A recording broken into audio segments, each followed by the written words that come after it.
இன்றைக்கி நம்ம சிங்கப்பூரில் உள்ள ஒரு ஃபேமஸான ட்ரிங்க் தாங்க வாங்கினோம். இதை பபிள் டீ அப்படின்னு சொல்லுவாங்க. இது ஒன்றும் இல்லைங்க, இது நார்மல் நம்ம மில்க் டீ தான். மில்க் டீ உள்ளார ஐஸ் போட்டிருக்கும்.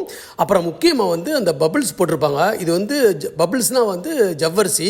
ஸோ இது கொஞ்சம் பெரிய சைஸு சவ்வரிசி. ஐ திங்க் ஒரு ஸ்கூப்பு இல்லை 2 ஸ்கூப் அது மாதிரி போட்டிருப்பாங்க. இது ஆல்ரெடி அவிச்சு ஒரு மாதிரி சுகர் கோட் பண்ணது மாதிரி தான் இருக்கும். ஸோ இது மீடியம் சைஸ் வாங்கினோம். இது $3.60. அப்போ நம்ம ஊர் காசுக்கு பார்த்தீங்கன்னா க்ளோஸ் டு ஒரு 200 ரூபா அந்த ரேஞ்சில் வரும்னு நினைக்கிறேன். ஸோ இது பார்த்தீங்கன்னா அதே மாதிரி இதில் சுகருமே நீங்கள் சூஸ் பண்ணிக்கலாம். Medium sugar, low sugar, high சுகரும் சூஸ் பண்ணிக்கலாம். அதுக்கு ஸ்ட்ராவுமே பார்த்தீங்கன்னா நார்மல் ஸ்ட்ராவிலேருந்து கொஞ்சம் பெரிய சைஸ் ஸ்ட்ராவாக இருக்கும். அப்போ தான் அந்த பபிள் அது உள்ளார அந்த ஸ்ட்ரா வழியாக வரும். ஸோ இது என் குழந்தைங்களுக்கு ரொம்ப பிடிக்கும். ஸோ நானுமே விரும்பி குடிச்சிருக்கேன். இப்போ தான் ரீசெண்டாக கொஞ்சம் நாளாக குடிக்கிறது இல்லை.